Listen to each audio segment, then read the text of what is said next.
Yeah. Okay, Nora, can you hear me better now? Slightly. Okay. So basically, we are talking about the Arab world, the Arabic politics, the government. And so, as you, as a Syrian refugee, can you let's have them introduce themselves first. You want to do it in Yeah. Arabic? Uh, Tyler, you probably just want to come here because microphone is not. Come here. So just say hello and everything in Arabic. مرحبا اسمي تايلر أنا طالب Oh, في فامبي نعم.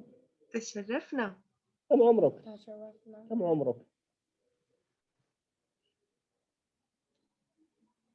عمري 12 10. سنة تشرفنا. أي مدينة؟ مدينة؟ كنتاكي؟ كم closer can I hear you? أسكن في مدينة سكوتسفيل في ولاية كنتاكي. في كنتاكي. ممتاز، شكرا. تفضل يا أي. Yeah, you have to come closer because it's not very loud. Come here. Go ahead. مرحبا اسمي إيان عمري what? She don't see your face. You're tall. Better than that. But you, no, just fine. It's fine.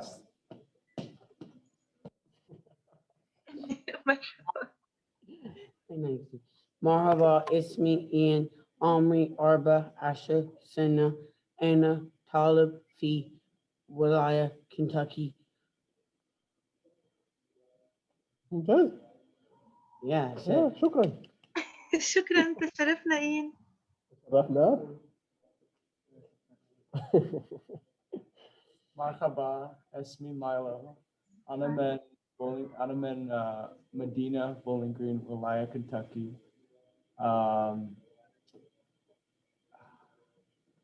أنا طالب عمري 16 سنة. تشرفنا. شكرا. Next, Maggie. تفضلي.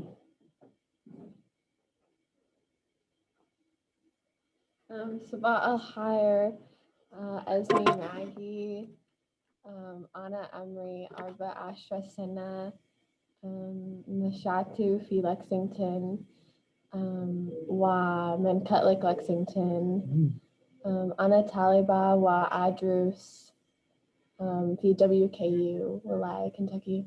كنتاكي ممتاز شكرا. Syra. How are you?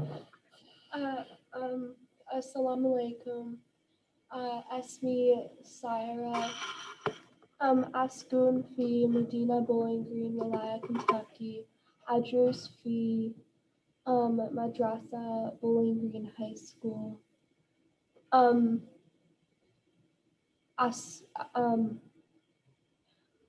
أنا من ولاية كولورادو مدينة بولدر. تشرفنا. Oh, شكرا. All right. You guys did awesome.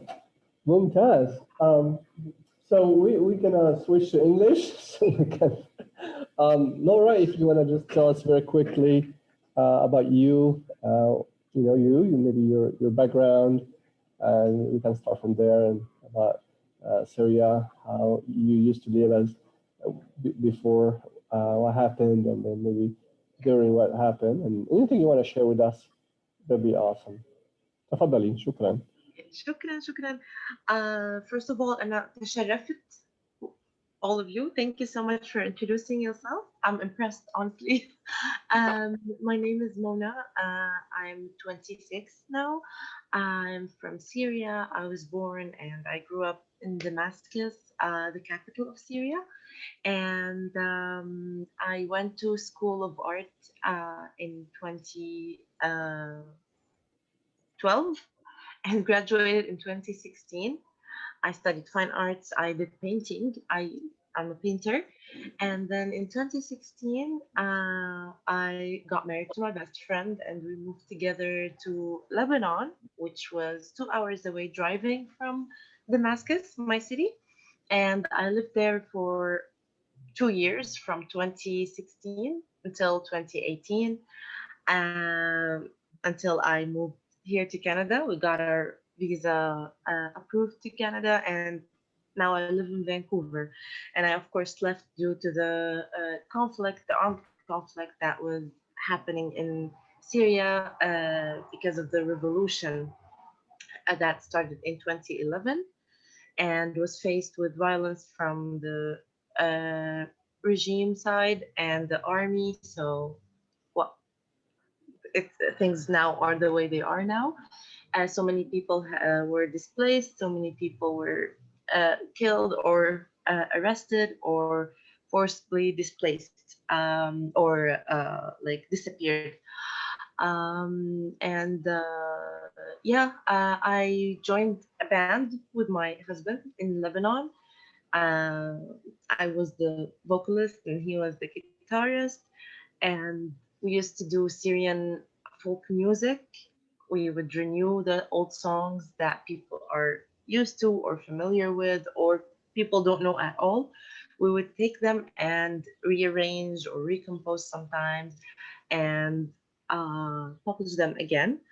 And we did that for 2 years, but then the band split because we came here and other members also had to leave Lebanon. And yeah, I've been teaching Arabic for non-Arabic speakers since 2017 when I was in Beirut. I started with Natakellam and I'm still working with them. uh, I'm an Arabic tutor for non-Arabic speakers, and I do this cultural exchange kind of sessions where I talk about my experience. And yeah, those are the highlights of my journey. And any questions, of course, are welcome. You're free to ask whatever you want. All topics are okay. I'm comfortable answering anything. Yeah. Yeah, come here.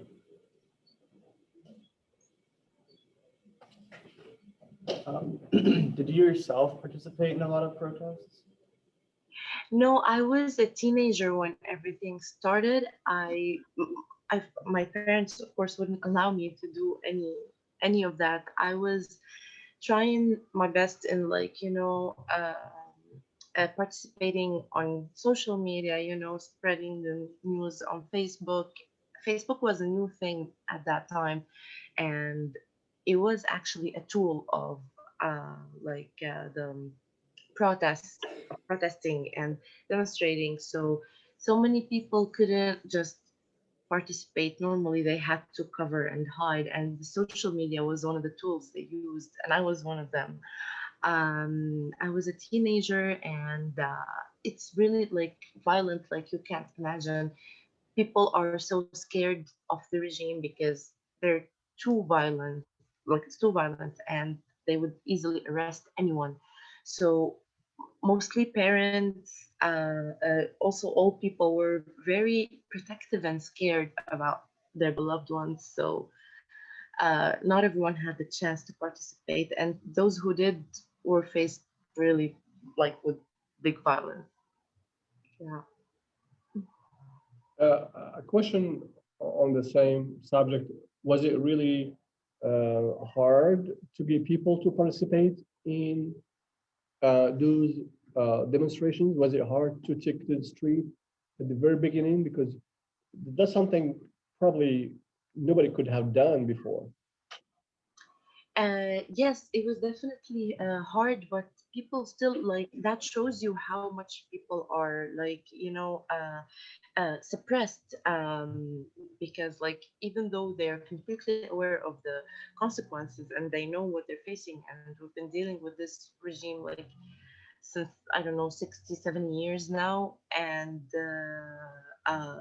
people are aware of all of that, and still, like, if you just simple look up on YouTube would show you how many people were in the protests and the demonstrations. Like, there were hundreds of people still weren't afraid, or more like didn't care about what's gonna happen because they were fed up with that. Um, Did any of your family members partake in protests? Huh? Yes, some of my cousins and some of them like died, of course, in the protests. But yeah, like my family, my near family, no, because I only have three older sisters. I'm the youngest, and we're all uh, girls. So, and it's already like in our culture that the the girls just don't participate in such thing. You know, like it's not even for like simpler things. So for that, it becomes harder and harder. So no, my some of my cousins did though. Well, Yeah. Question?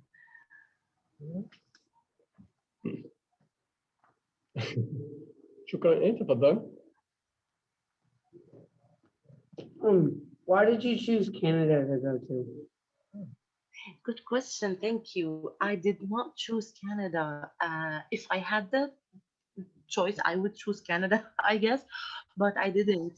It happened that we got because we're artists and my husband's a musician. He got some kind of a fellowship from an American organization called Artist Protection Fund.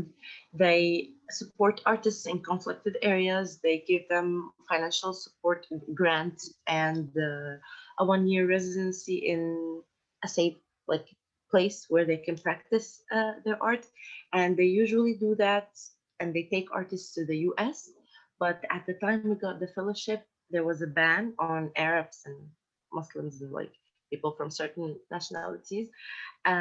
So we couldn't make it to the US. And so the organization started looking for other like places to host this fellowship. They tried Germany, I guess. They tried another place in Canada, like Toronto or something. But then they ended up finding the University of Victoria here in British Columbia, Victoria City. They hosted our fellowship for 1 year.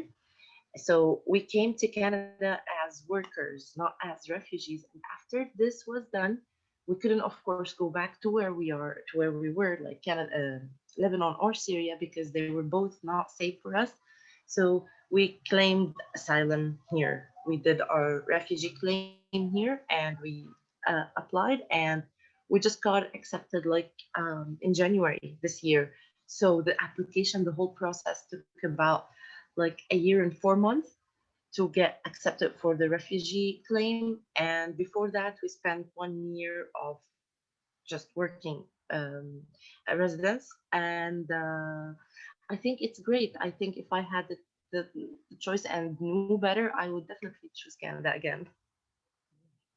So before coming to Canada, you were in Syria, and uh, you always thought of leaving Syria, obviously, because it was not safe, right? Was Yeah, it just you and your whole family? And where did you go first before Canada? I went to Lebanon, and honestly, no, I've never thought of leaving Syria before the revolution and uh, the breakdown, the economical breakdown that's happening, and the violence witnessed from the regime side. Like, I never thought of leaving. You know, I imagine if that never happened, I would never have left probably. But yes, because it started to become unbearable, we had to leave. Like, it was a matter of survival. So yeah, and first I went to Lebanon, Beirut city. Like I said, it was like 2 hours driving, and I also didn't have a choice in that because holding this Syrian passport is not easy and it's not privileged at all. Like, no country accepts you as a visitor or worker or any any type of visa. So Lebanon had borders with Syria, so we could drive there, and they would allow us to enter. Especially that I've graduated from the fine arts school, they give me some kind of a like union membership card that allows me to enter Lebanon for 1 month, and then I have to renew it every month. So we kept going back and forth to Syria until we found a sponsor in Lebanon that also guaranteed us to stay in Lebanon for a whole year continuously without having to go back to Syria. I lived there for 2 years. It was the only open borders, and that would allow Syrians to enter. It was Lebanon, and it wasn't any better than Syria. It was just like a bit safer and the money is slightly better. If we work, like, we can make some money in Syria, we can make any money. And of course, it's not a war case in Lebanon. It's still bad, but it wasn't as dangerous as being in Syria. So it was the only choice we had. So we left immediately to Lebanon. We lived there for 2 years and then to Canada. And did you live with your family or just you and your husband? No, just me and my husband. Yes, my I still have my mom. My mom is still in Syria. My sisters are all, like, each one of them is in a different country. But my mom and dad were still in Syria. My dad passed away just like a few months ago, but at the time I left, they were both there. And we consider ourselves lucky because we were in Damascus. It was the capital, so it was less damaged than other cities. Like, the regime made sure to keep, like, a very strong, like, control over the capital. They didn't want to lose it, and they didn't want it to be damaged a lot for the media and for the power and everything. So they tried their best to keep it less damaged.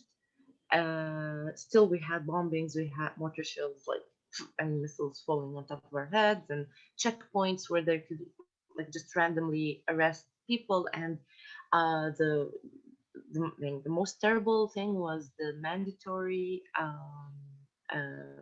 army service, like the military service, like having to go to the military. They drag uh, like guys after 18, um, draft, I think they call it. Like, they just take them to the military unless they go to school and postpone, like, doing the service.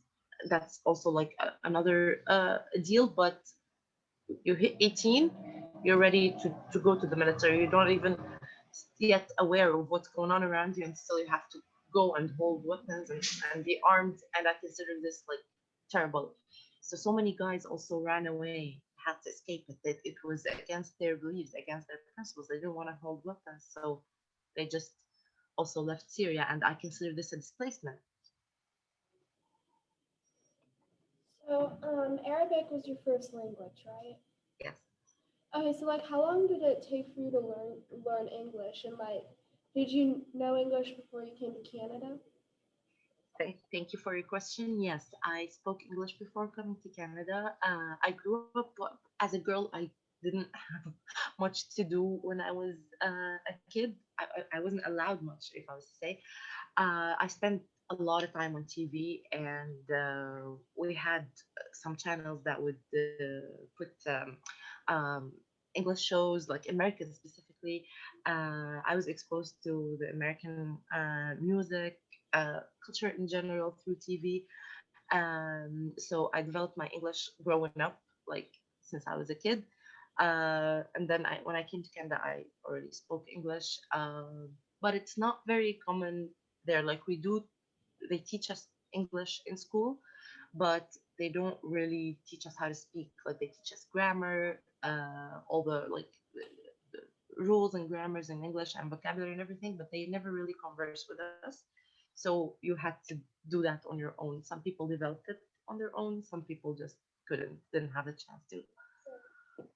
Well, shukran. Shukran. How's life as a refugee in Canada? Thank you. Um, it's definitely hard having to integrate with a new society that you're really not familiar with, and it's very different. Uh, where I came from and here is very, very different. Like, regarding everything, especially the system and the mentality of people, how people think, how the system runs, like the philosophy that the system is using to run. It's very different, but still, people were very welcoming. To be honest, people were very, open and trying to get over where they are and help better and know better, at least, like, educate themselves better about us and our culture and and what we went through and everything. So they were really welcoming and nice. A lot of changes happened. I'm still trying, like now after 3 years, I'm still trying to cope with my new life and trying to even like, especially with COVID and everything happened, like it really held us back from integrating better with society. Like most of our friends now are Syrians or Arabs. We didn't even have the chance to meet a lot of Canadians. But just from where I used to work before in Victoria and now, like mostly everyone is so friendly and they're very welcoming, and their policies also like towards refugees are very as like they've got empathy. I forgot the verb to verbalize this. Yeah, they really have empathy towards us, and yeah, I I think that's great. Yes. Okay. He asked you about life in Canada. How about in Lebanon? When you arrived to Lebanon, you drove, just you and your husband. Was it a taxi? Was it a bus? Was it arranged transportation? When you got to Canada, were you like in a house, like a government supported program, like a refugee camp? Did you work? Anything you can tell us about your experience in Lebanon? And Uh, mhm. yes, because like I said, I had this membership card. It gave me a 1 month entrance to Lebanon, which also like got my husband the same entrance because we were legally married. We didn't have to have refugee status in Lebanon, and we didn't want to because we knew it was gonna affect like us leaving somewhere. We were planning to leave, like we knew that Lebanon wasn't gonna be the place where we're gonna live. We were planning for another place. Canada wasn't in mind, but we were planning just to leave outside Lebanon because, like I said, it was the only choice available at that time. So we just wanted to go to a city with an airport, a valid airport that actually can take us out. So we lived there for 2 years, living in Beirut in the city. We had to rent, we had to work, even though we were not allowed to work. That made us not pay taxes, and that made us also work without any social insurance or any like health insurance. We had no insurance at all. We rented, we had to pay the rent, we had to pay for everything. We started like newcomers without any help from anyone. We left there with $800 that would only pay you like uh 1 month rent and like food and like your needs for the rest of the month. But also but then like immediately we joined the band, which was also like not planned. We joined this band and we started performing and we started making money out of it. So things started to become better and better. And I also worked as a waitress in Lebanon. My husband was doing concerts here and there with like the least amount of money you could think of, like the salaries. We never really had salary. Like whatever they pay us, it was so little because they would take advantage of our situation. They know we're not allowed to work and we're still working. Like everyone does that in Lebanon, and they know we're Syrians, so we need the job, we need the money, no matter how little it is. So some people would take advantage of that. I worked as a waitress. I started working with Natakalam, this Arabic teaching and performing with the band. So we started make some money, and then later in 2018, my husband started working as a bike messenger. He would deliver mail and envelopes and stuff. And I started working in a design shop. And that was like the only thing I did related to to what I studied. Honestly, like all my life, I've been doing like random things, but this is the only thing I worked and was actually related to what I studied. I would design not the piece of furniture, but the sheets that's gonna cover the furniture, like upholstery and all the like embroidery as well. I would design it and then send it to the warehouse so the guys can do the stitching and the embroidery on the machine and all the work that I designed until we left at the end of 2018, November 2018.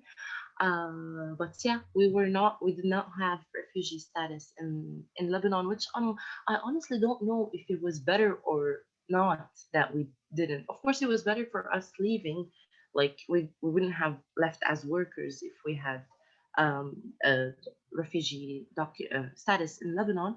That made us like that made it easier for us to leave, but also we would probably get like some help maybe if we had refugee status in Lebanon. Thank you. تفضل يا How Tyler. were the two environment changes? Like, how different are Canada and Syria? Uh, very different. I can't even start telling you. Like everything is different. When you say environment, like you mean the general surroundings, like everything. Yes. Yep. Uh, it's very different. Like I miss the simplicity of living there, but at the same time, I really appreciate what living here taught me. Like I'm I became a different person in a very good way. Like over there, you don't really think about yourself much. You think of yourself as a one part of a group. Like you're not separated from your society or your surroundings or your family. And when I say not separated, I mean in every meaning. Like you're not separated, not even in your mind. Like you belong to this group, you gotta belong to it with everything you show or you say or you do. That keeps you a little bit far from who you really are. Here in Canada, I don't feel like it's this way. Like you're more independent as an individual. You think more about who you are. You start thinking deeper about your real self and what you really want to be outside of what others are deciding for you and what others want you to be. Um, that was a conflict in my head because it was all new for me. I had to learn about myself all over again. Uh, it was a rebirth for me. Like I consider it a rebirth, honestly, because I wasn't really familiar with that side of me over there. Like I didn't know it existed until I came here. I'm like, oh, I am a whole like independent person. I'm separated from my surroundings. I'm like more free to do what I want and say what I want without having to worry about a group of people that I represent. I felt like I don't represent anyone, and that for this point, for this like time, is great. I don't want this responsibility. I'm not in a position where I can represent anyone, and I don't want that. Over there, I feel like they kind of treat you like once you're born, you are committed to represent your group, and you have to do that with everything, like I said, you show or speak or do. And it gives you like commitment and responsibility that you're too young to carry, and you're not sure if you want it, if you even want to carry it or not. So I felt like a bit more free here, a bit more like, I was introduced to myself uh, like all over again. I appreciate it. Like I said, I miss the simplicity there because all of that didn't exist. So your relationships are more simple. Your daily life is more simple. What you want, what your dreams are simpler. You don't think that you can do much, but here I feel like no, I can do much. I can actually think of something and have a plan and actually start doing it. So um yeah, that's like the main thing I noticed how the whole system and the whole like uh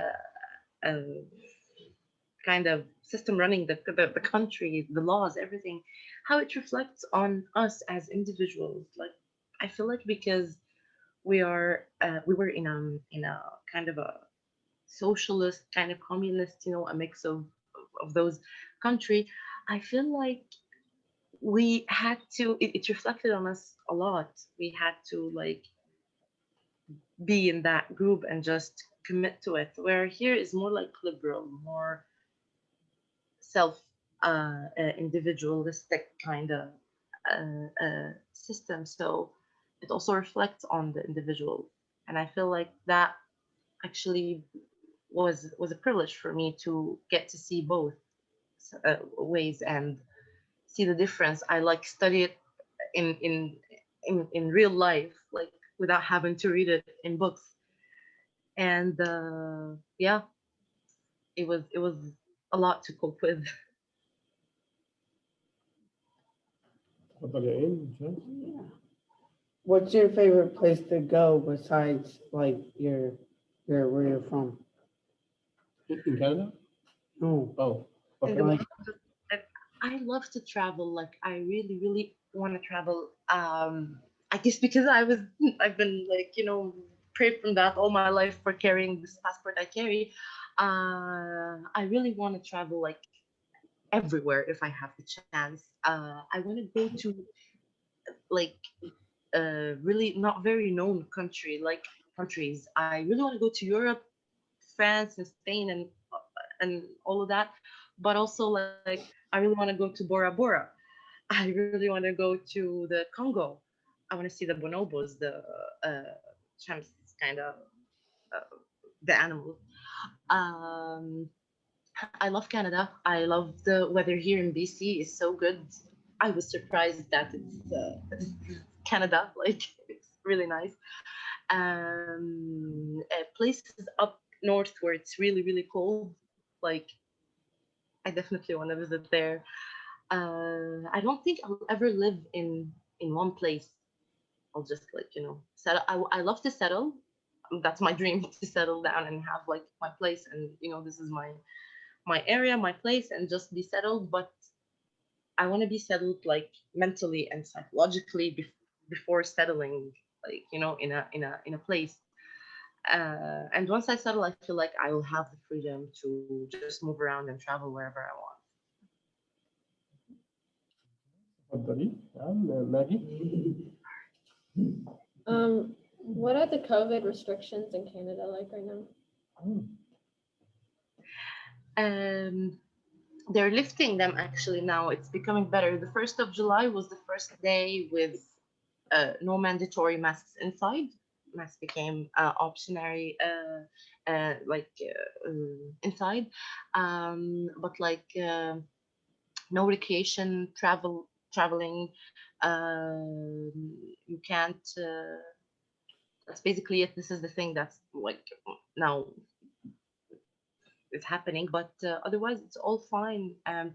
In BC, at least, we never had a lockdown, like where people weren't even allowed to go out. It happened, I guess, in the east because numbers were way higher, like Montreal, Toronto area, the east place of Canada.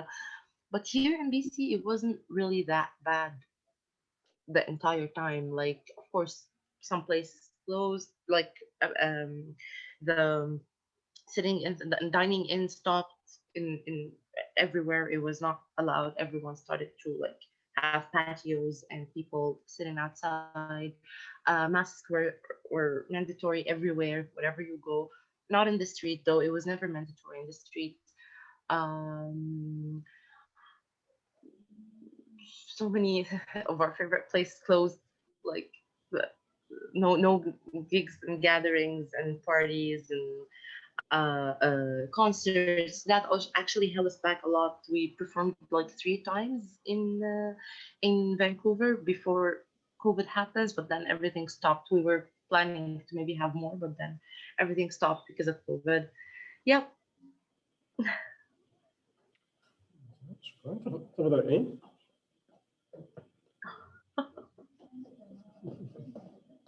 what is your favorite food in Syria?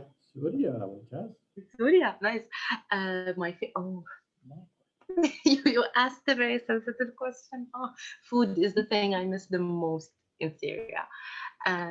What we have here, like, is not authentic. They say it's a Mediterranean restaurant or whatever, and they start making you shawarma and falafel, but it's not the real thing. You guys have to come and try what it's really like, how the food really is. But I love shawarma, definitely. I love the rolled grape leaves. I don't know if you're familiar with that. It's called dolma, I guess, in like in the canned uh, canned when it's canned, it's called dolma. We don't call it that. We call it telanji. It's rolled grape leaves stuffed with rice, tomato, parsley, and very sour, like very, very sour, very good sour. And they cook it then with water, and it's ready to. And it's normally eaten cold. You wait for it when it's done until also it absorbs all the sour in the gravy, broth. I don't know what to call it. But yeah, it absorbs all the sour, and then you wait on it a little bit, and then you eat it. It's the best thing. This is my favorite food. There we go. Totally fine. Right. What holidays or like celebrations do you guys partake in all in Lebanon? In Uh, Syria? In Syria, Syria. in Syria, okay.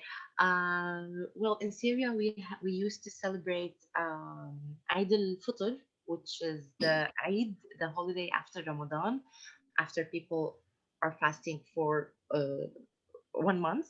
They celebrate this holiday called Eid al-Fitr, where they start like eating, break their fast, like eat foods in regular times, like no restrictions. And after that, we have like 2 months after that. It's coming now. It's called Eid al-Adha, and that's related to the Hajj, like pilgrimage that Muslims do in Saudi Arabia. This holiday is related to a certain practice or ritual they do during the Hajj time. People tend to give away a lot during this Eid, whether it's money, food, or whatever they can. They share and they give away a lot. And also, we celebrate Christmas, we celebrate the New Year's Eve, um, we celebrate the Easter, of course. Um, what other big holidays are in Syria? Mother's Day,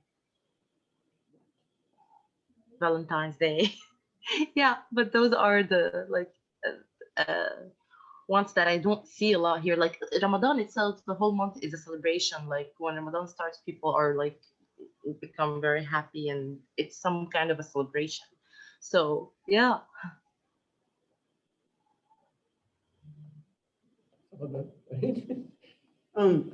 Do you like dates? Oh, dates. Dates, I love them. I wish I can have sugar more than I can. I love dates. You like dates, right? You guys like dates? Who did not like You know dates? who doesn't like dates? Carson. Carson, He did almost not, threw up because of them. yeah, one student did not like them. He's not here today, but everybody loved the dates. We had some last week. Who was his? Was it your first time, guys? You had dates? Have you? It was their first time. So just before you start your question, I just want to say you should try them with milk and ice. You should put in a Thank blender. you. Thank you. Thank you. Date, That's milk. yeah. Just like brownies. I like brownies with milk. So for me, I cannot have dates by themselves. They're too strong. I'm an Arab too, and it's too strong for me. Uh, Brownies are also too sugar for me. So with milk, good stuff. It's a very healthy shake. Yeah. Yeah, I agree with you. تفضلي يا هواني. So what do you like to do in your free time? Oh, free time. Does she have free time? You'd think I wouldn't, but I have a lot of it actually. Awesome.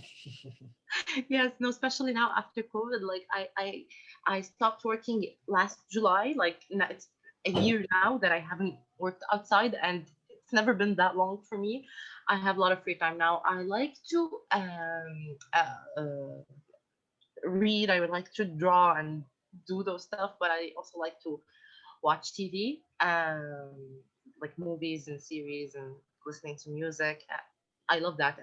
I even forgot, like I stopped doing it for very long, that I that's when now I started having free time. I'm like, what did I used to do? Oh, I love watching movies and series. I should start doing that again. And yeah, I do that a lot. I love to cook. I just don't have the mood for it every day. Like cooking for me is art, so I can't just do it, all the time. Mm, I eat really like very fast snacks. Like I make salads, I make eggs and stuff. But when it comes to cook like real cook, I like to take my time and like become very artistic with it. I like to organize space around me, declutter, have like things arranged and everything's clean. This actually for me is like meditation. Housework for me is like meditation. I love it. It makes me so relaxed and settled. ممتاز. نعم وشن؟ عين جيد شكرا جدا. طبعا بالعين.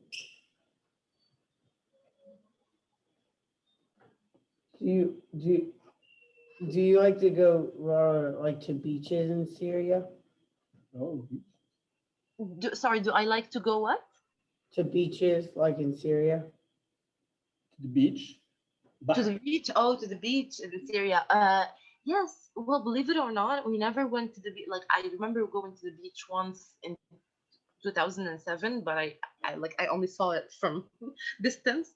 I don't remember going to the beach or pool in Syria at all. I understand this because I think my parents had this like phobia from water, which I inherited big time. I still can't swim. So they wouldn't take us like to the beach or expose us to the water in general, like a pool or whatever. It wasn't an activity here. And now being in Canada, like surrounded by water, wherever you go, is just feels like I need to process this. I need to start processing this. Like we go to the beach now, I look around, I have so much fun. I look around like, what is this activity that humans do? Like this is so weird. Just go and sit by the water. I love it. I mean, it's so great. I wish I wish I've done it all my life, but never really like I'm more exposed to the water in Lebanon and in Canada here more than Syria, even though in Syria there are a lot of amazing places. Now I see in pictures I never really went to, which is like hurts me a lot to like I didn't get to see Syria before I leave. But it was so beautiful. السلام عليكم اسمي كيربي Hi. أنا طالبة في جامعة ويسترن حيث درست اللغة العربية منذ 3 سنوات. تشرفنا. تشرفنا. So I wanted to ask about the poster behind you. And so you said you didn't get to participate in any political protests in Syria, but have you been able to participate in anything in Canada? And I'm just interested in maybe where you've taken that poster before. So if you could talk about that. Yes, absolutely. Yes, I'm very interested. Like I'm very interested in politics in general now, and also in my free time, I spend it like reading the news and watching the news, like in back home and in the world. I got to participate in Canada in that like protest that happened like few months ago, like maybe a couple of months ago for Palestine, when Israeli occupation started to forcibly displacing people from their houses and stealing them. So many protests happened here. I participated in them, and I made the sign you see behind me. I did it myself, and it felt great because I felt like I was doing something that I was free from doing all my life. Like I always wanted to participate in protests and demonstrations, but never really got the chance because, like I said earlier, and now I can. So I feel like I feel really empowered. That's really awesome. Shukran. شكراً. I also love like talking about politics. Unfortunately, there haven't been any Palestinian marches here in Bowling Green, but I'm thinking of maybe leading one. Have you ever like led a protest before, if you've been able to? Oh, I wish no, not yet. I'm thinking like I want my life and my work to develop towards being an activist, advocate, like start, leading protests and starting campaigns and protests and such things. But also, like I said, COVID was happening and everything was a mess, so there weren't much anyway. But like maybe yes, in the coming days, I really, really want to develop my like social skills and social work. Maybe I'm thinking of going to school to psychology, and that's also I think I can combine like a little bit of my major with my passion with activism and those things. Hopefully soon I would be able to arrange something. Shukran. Thank you. If you could, would you want to come to America? If you cook, or you can. Can. Oh, if you cook. I can, yes, I can definitely. It's one of my dreams to come to America actually, because, like I said, I grew up learning about the culture and learning the language and the places. Like I knew a lot of cities and states in America before we even like study them actually in school or they teach us about them because I was so exposed to American TV.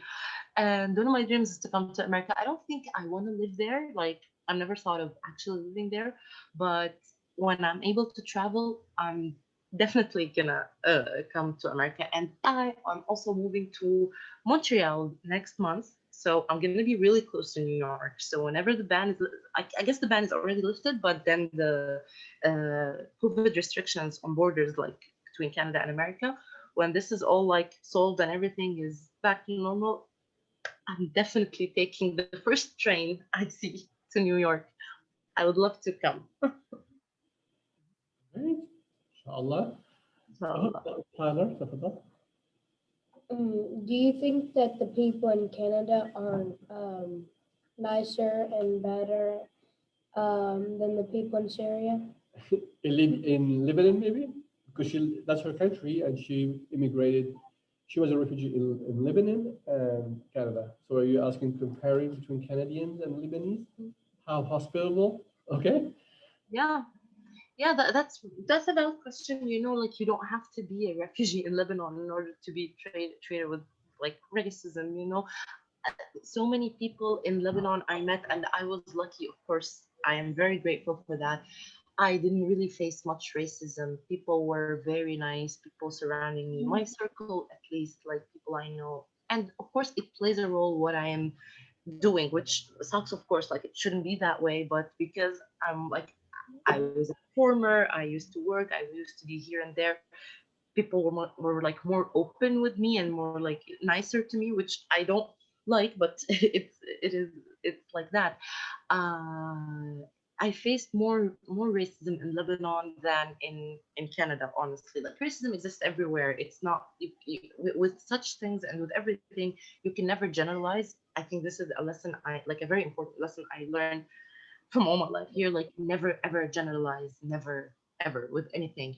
But yes, if we're gonna talk about like the environment and the hospitality, I feel like yeah, in Canada they're nicer than in Lebanon towards like refugees and stuff. Yeah, I didn't see much like situations. I didn't have to face a lot of situations here where it was racist or anything. People were mostly nice.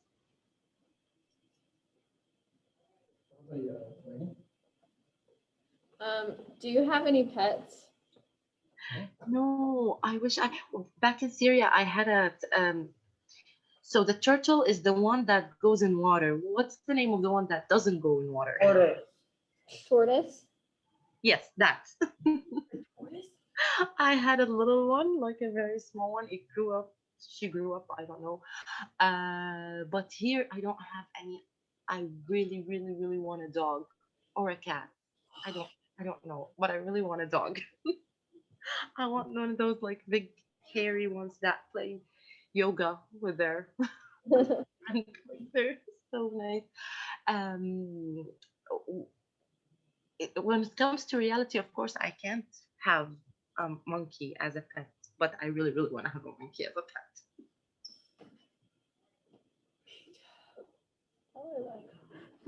Oh, done, How long have you been doing like the video thingy majig? What video thing? This or Yeah, this. as 2017?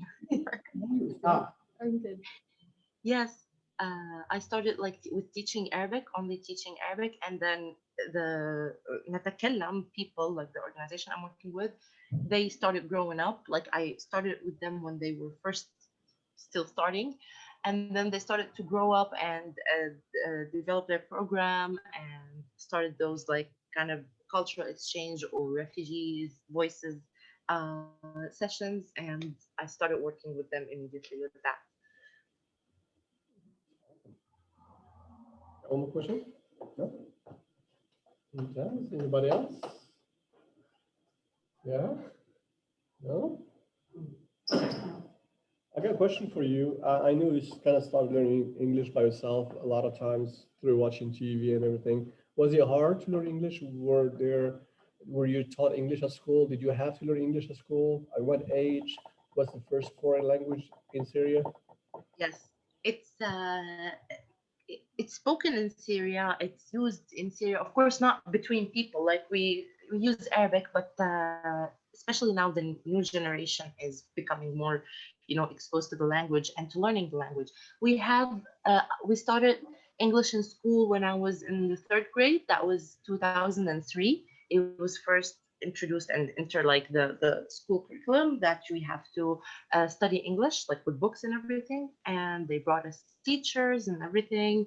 I started taking classes, but like I said earlier, they only actually taught us grammar.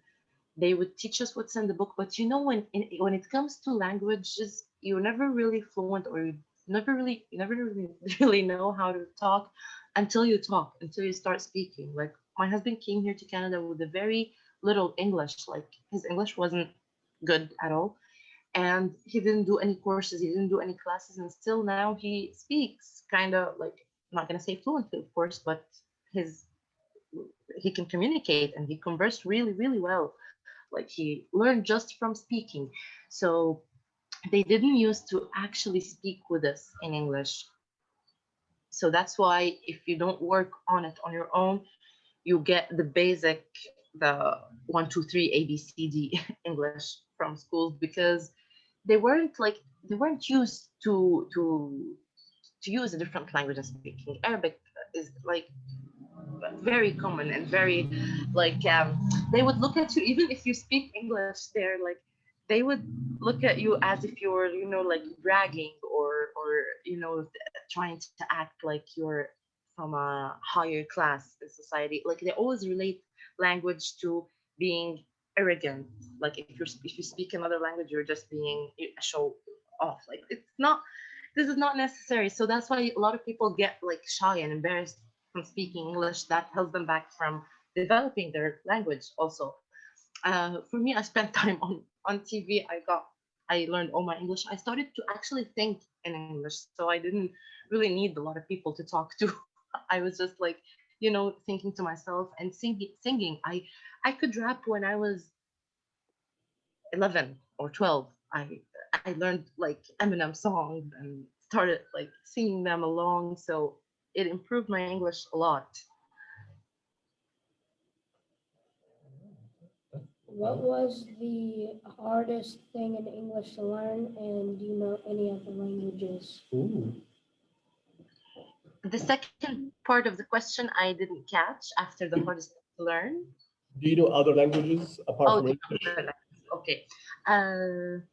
The hardest thing to learn in English. Well, I still struggle with the tenses. Like I'm just not sure when to use the. I'm not even sure of their names. Like, uh, had been and have been, and those like terms and tenses, like they're very confusing. I know them.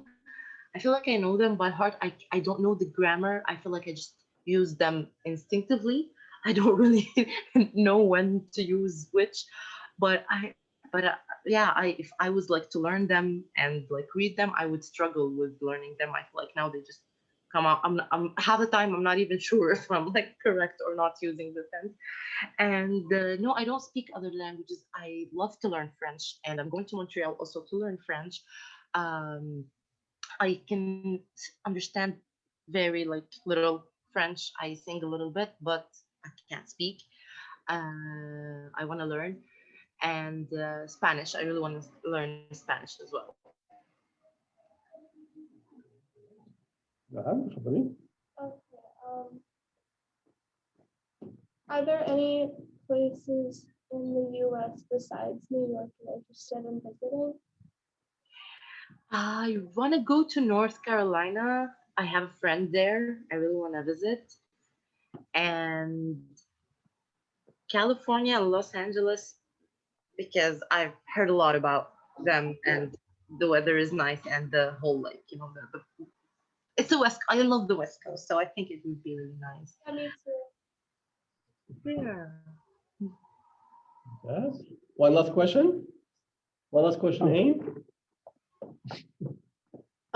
Who is your favorite musician, like singer besides your husband? Beside your husband. That's very smart. Good if he was listening. Good. Well, I don't have a one favorite musician or like artist or singer. I have a genre that I prefer maybe better than the other. I love jazz. I love jazz. Now, like it's one of my favorite. Um, I, I love Arabic music, the classic Arabic, like we call it Oriental music. I love this.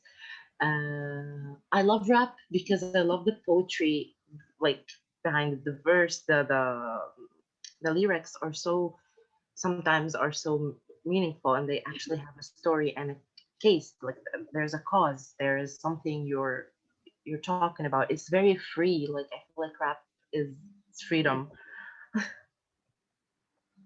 Okay. Do you like Taylor Swift? Though I like that. Now I'm not sure. I'm not sure of my feeling to Taylor Swift at the moment. But back when I was like your age, when I first was growing up, I used to love her like idol. All of the old songs, I know them all. Do you know who Miles Davis is? His middle name is Dewey. Miles Davis said Davis? Yeah, he's No. a jazz musician. Musician. He plays the Okay. trumpet. Trumpet. Okay, I'll have to look that up. Is it good? But not as good as you are. I don't know. I don't listen to it. Oh. And then it's Miles Dewey Davis the third. Oh yes. I've seen a lot of murals on Vancouver walls for this guy.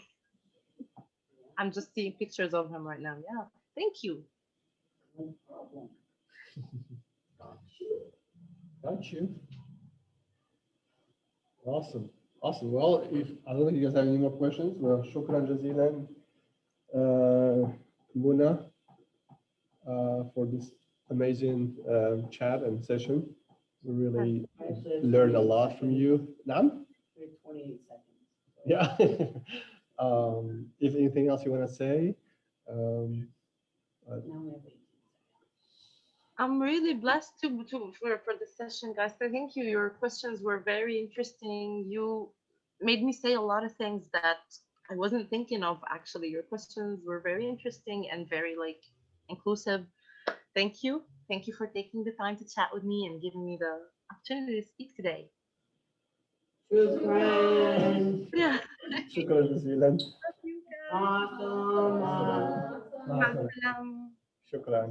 Shukran.